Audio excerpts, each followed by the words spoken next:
안녕하십니까.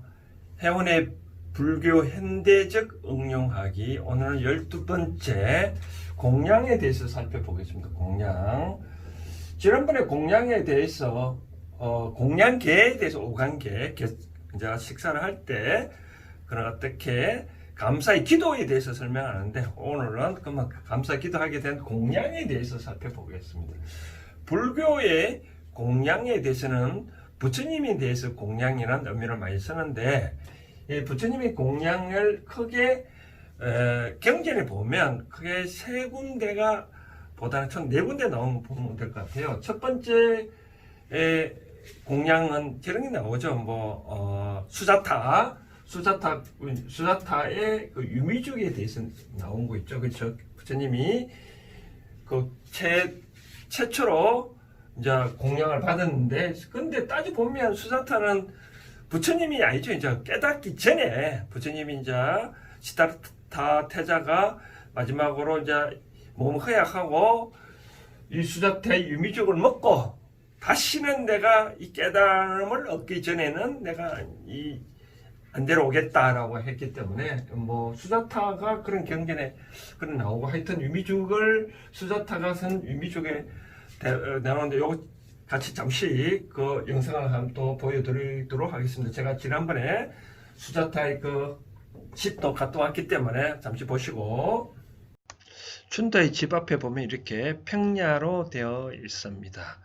그리고 현재 춘다의 춘다 템플이라고 써놨는데, 춘타의 템플 집으로 들어가면 이렇게 올라가는 곳으로 되어 있고요. 안에 이렇게 내부에 들어가면 이렇게 꾸며놨습니다. 그리고 이 본당 앞에 마당에 이같이 춘다가 부처님한테 공양하는 모습을 그 형상화 해놨습니다.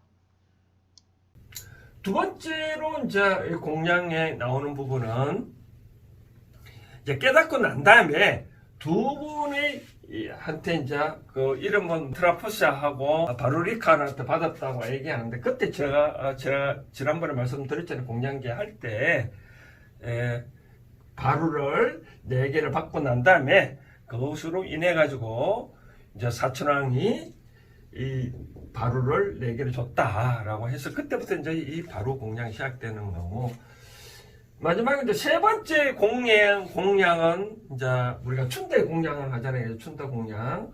춘다가 이제 대장간의 아들인데, 부처님 오셨다고 하니까 우리마을에 오셨다니까 마지막으로 이제 공양을 올린 거죠. 그래서 올린데, 그때 부처님께서는 드시다가 나중에 이제 춘다한테 얘기를 한 거죠. 이 음식은 나만 먹지 다른 사람한테 주지 말라라고 그런 얘기를 했죠. 그때 이제 금버스로 된 돼지고기로 이제 공양 올렸는데, 그게 이제 여름이다 보니까 음식 좀 상했나 봅니다. 그래서 그러고 난 다음에 이제 부처님이 열반에 드시게 된 직접적인 배경도 그렇다고 얘기를 하는데, 그때 난 다음에 춘다가 나중에 이제 안 한다 그런 말을 한 거죠. 부처님이 이렇게 이제 몸이 아프다 보니 어떻게 하시면 좋겠냐라고 하니까, 춘다는 아무 혜택이 없지 않냐라고 하니까 부처님 아니다.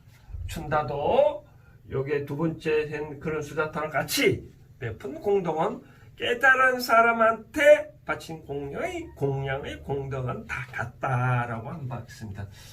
그 다음 네 번째 이제 공양은 굳이 공양이라고 하기보다는 어떠냐면, 제가 그런 얘기를 했잖아요. 가난한 여인의 빈자 1등을 설명할 때 어떤 마을에 부처님께서 이제 오신다고 하니, 마을 사람들은 부처님을 위해서 무엇을 공양할까지 여러 가지 막 준비를 많이 하잖아요. 그렇죠? 많이 했는데, 얘같이 어떤 가난한 여인은 자기는 할 게 없으니 집집마다 기름집에 가서 기름을 얻어와가지고, 부처님이 근데 이 밤중에 오실 수도 있으니 환하게 밝혔다는 거잖아요. 그렇죠? 부처님 오시게끔.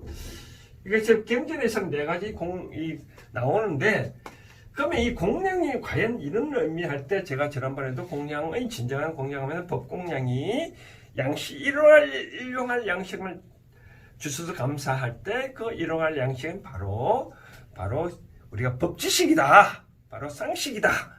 지식이다 그런 얘기를 말씀드렸고, 공양할 때 이 공자를 보면 재미지 않습니까? 한문을 제가 풀이를 하다 보면, 자, 불교의 현대적 응용하기 12번째로 현대적으로 그러면 이 공양을 어떻게 해석할 것인가 봤을 때, 이 공자를 보면 한문을 보면 사람 인변에 이 공공자잖아요. 함께 할 공, 사람 인변인데, 따지고 보면 이 공자를 보면 이 모습이 꼭 공손할 그런 의미잖아요. 사람이 이렇게 인변을 보면 사람이 꼭 공손히 한다라는 그런 의미인데, 어떤 의미냐면 사람이 공손한다는 말은 내가 꼭 바친다는 그런 의미잖아요. 즉 바친다.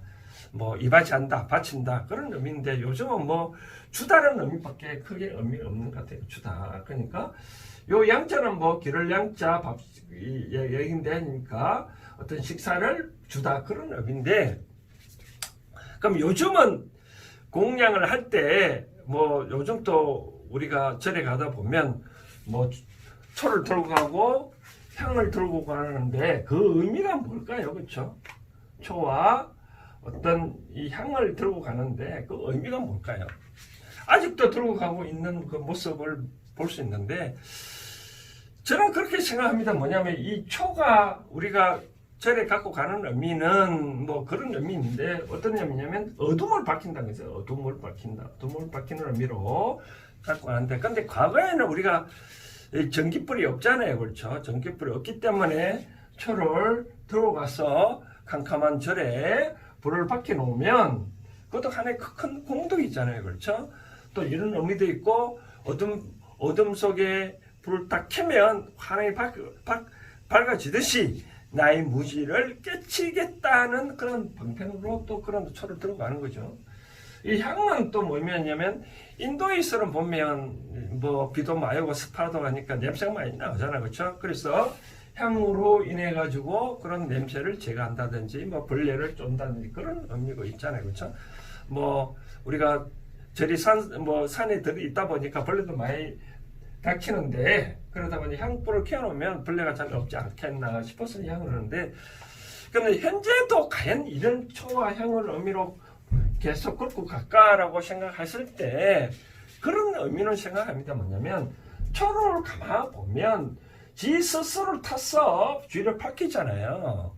그렇죠? 그래서 저는 뭔가 어떻게 생각하냐면, 우리가 항상 몸과 마음이라 우리가 풀이를 하잖아요. 그렇죠? 몸과 마음, 몸과 마음이, 몸이 튼튼해야 뭐 마음도 있고, 마음이 건전해야 몸도 병이 없다고 얘기하는데, 이 몸이라 할 때 바로 초와 같다고 보면 되지 않을까 싶습니다.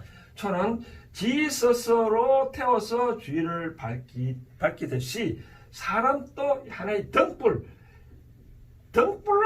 생각, 내 스스로 등불이 되어 주의를 밝혀야 되겠다 그런 의미는 거죠. 그래서 그렇기 때문에 이 앞으로 초를 밝힐 때는, 초를 공양할 때는 그런 생각 하면 좋지 않겠나 싶습니다. 내 하나 등불이 되어 주의를 밝히겠다 그런 의미가 참 있는데, 근데 저는 또 이런 생각을 또 해보고 싶습니다. 뭐냐면 과거에는 어둠이 있기 때문에 초를 갖고 간 의미도 있지만, 요즘은 전기불이 있기 때문에 초가 과연 절에 필요할지도 의문인 것 같아요. 또 아까 말한 대로 빈자 1등에서도 빈자 1등이라면 하나의 등은 의미인데, 우리가 이 등을 켜는 의미가 부처님이 그 동네에 와가지고 오시는 그 길을 밝혀 줌으로써 부처님이 편안하게 오시라고 등불을 밝혔잖아요. 그렇죠? 그럼 이 가난한 여인은 누구를 위해서 한 거죠? 부처를 위해서 한 거잖아요. 그렇죠? 지금은 초를 켜는 거 보면 과연 누구를 위한 거예요? 내가 촛불을 켜면 나한테 혹시 공덕이 오지 아니할까? 그런 생각으로 초를 켜지 않을까? 그런 생각이 됩니다. 그래서 그렇다면 앞으로 초를 갖고 갈 때 내 자신이 촛불처럼 등불이 되겠다는 어떤 각오를 의미하에 초록화가 등불을 밝히는 것은 뭐 뜻이 있으나, 내가 그냥 이렇게 보시했으니 내가 그동안 내 자신을 공덕받겠다라고 촛불을 켜는 거는 좀 의미가 없다라고 생각이 들거든요. 두 번째 이제 뭔가 이제 마음은 뭐냐면 우리가 향을 보면 되거든요. 향은 우리가 향불을 켜놓으면 주위가 이제 향기롭고 참 이 냄새가 뭐 진짜 좋은 향, 진단향이라고는 참 좋잖아요. 그처럼 나의 마음도 이 향기처럼 그런 말 있잖아요. 부처님도 그런 말이라는데 어떤 종류의 생선을 산 종이는 비린내가 나고 향을 산 종이는 향이 난다라고 했거든요. 그래서 우리의 마음도 이러한 향처럼 주위 사람들한테 골고루 다 스며들 수 있도록 그런 의미를 새기면 좋지 않겠나라고 생각되어집니다. 그래서 그러면 이제 우리가 이 공양인을 의미할 때 그런 의미인데, 그럼 앞으로 이 현대적 의미에서 공양이라는 말은 제가 또 누차 말씀을 드렸다시피 과거의 공양은 꼭 필요한 거를 한 거거든요. 꼭 필요한 거, 부처님한테 이와 같이 50대 등불을 밝게 해준다든지, 또 수행자를 위해서 또 유미죽을 준다든지, 그런 의미는 꼭 상대가 필요한 거를 줬잖아요. 그렇죠? 그럼 현재도 우리가 절이나 교회 할 때 과연 그런 것이 과연 뭐가 필요할까? 상대가 필요한 것을 주는 것도 좋지 않겠느냐라고 저는 그런 생각을 합니다. 그래서 만약에 어떤 절이 초와 향만 갖고 갈 게 아니라 과연 절이 앞으로 무슨 사업을 하는지, 찾아오는 중생들을 위해서 무슨 일을 하는지 살펴보고 거기에 좋은 일을 하게끔 뭔가 내가 밥 칠 수 있는 것을 주는 것을 진정한 공양이 아닐까.